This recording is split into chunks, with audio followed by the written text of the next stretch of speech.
Today we will be talking about animals in the shelters across the nation. There is a little over 700,000 that get reunited with their owners. 620,000 is dogs, and only 90,000 are cats that get reunited with their loving owners. But shelters, they play a major part in helping reduce the homeless and the stray population.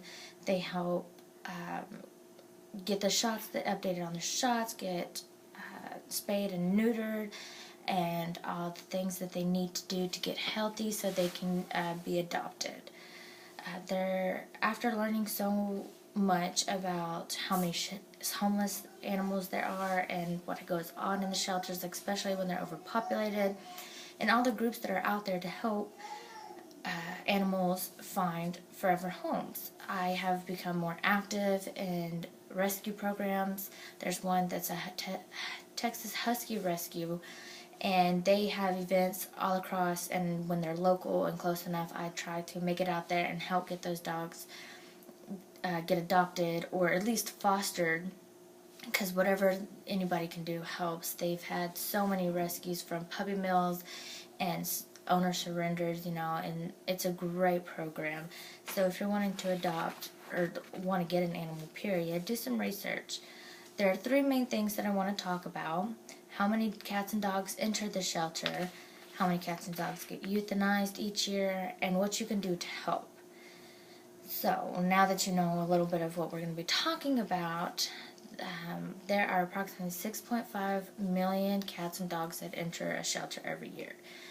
3.3 million are dogs and 3.2 are cats. They enter the shelters for various reasons. Some of them are lack of training. The owner has a lack of training or don't have time to train their dogs or cats, whichever. They're moving, and either if they're renting, they don't always allow cats and dogs or pets, period, not even a fish. And they don't have time for it. Like, they just realize that this is too much time especially if you get a puppy, you gotta house train them, teach them manners and everything like that. And then some people, they get it, they train them, everything goes well, and then something happens and they get sick. And then that's when they're like, oh man, this is costing too much and I can't handle this. And so that's really the main reasons why that they get into shelters. It's not, and a lot of people, they do drop them off and just abandon them, period, but mainly it's because they don't realize what it takes to be a dog owner or cat owner and all the time and money. So it's so saddening to see how many animals in the shelters, but it is even more heartbreaking how many get euthanized each year.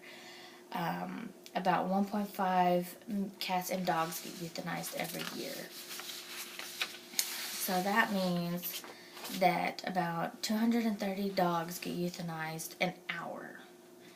And by the time a month is, it's 145,560 a month. And that makes me sad because they never find a forever home. 670 are dogs and 860 animals are cats that get euthanized each year. It has declined since 2011, which is a good thing, and that's very uplifting to know that, hey, there are more people out there that are adopting, and less that are getting euthanized. And so here's a little chart about it, and you can see that it has declined. Euthanized has declined, and adoptions have gone up since 2011, which is very rewarding, especially for those who are animal lovers. And so the next thing, I know all these numbers are heartbreaking and exciting at the same time since they've declined since 2011, but there is always hope. There are many ways that you can do that cost very little. The gas to drive to an event. You can do your research, and if you're wanting to adopt or even get an animal, period, always do your research. See what the rescue programs out there. Go look at your local shelters. they're always getting overpopulated. And so if you can take one out of there and adopt it, and they show the loving and caring that they deserve, then that's one less animal that they have to worry about. Or you aren't sure, but you kind of want to do a test run, you can always foster. There are many programs out there that just need fosters, and they're always willing. They get them spayed and neutered, and they help with food, and they provide a crate if you need it. They're always helping you to make sure that that animal gets taken care of. Another way is that if you live, let's say, in an apartment complex, and you see all these cats running around hiding in the bushes, and then all of a sudden you see 5, 6 kittens.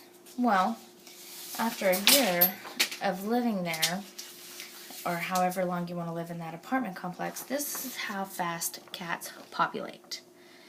And so you can see over time that the cats can reproduce quite often. Even stray dogs that aren't fixed, they can, up to 6 years, there can be 67,000 new puppies. So if you're living somewhere and you see that a bunch of strays that are having kittens or puppies, try to trap them in the safest way for you and the animal. Always have safety in mind. Get them, take them to a local SPCA or, a shelter or something that can get them fixed, and they'll get them fixed for free or low cost. It's always good to have them fixed. You may not be able to provide them for a forever home, but capturing them and getting them fixed, and then even if you let them out back to where they were, they're not reproducing. So that always helps. And so I know there will probably be impossible to completely get rid of stray animals and abandoned animals, because there's always going to be somebody that just drops them off. But we can help these loving animals, providing foster care, forever homes, and that's what they deserve. That's what everybody deserves, even cats and dogs. So just be on the lookout.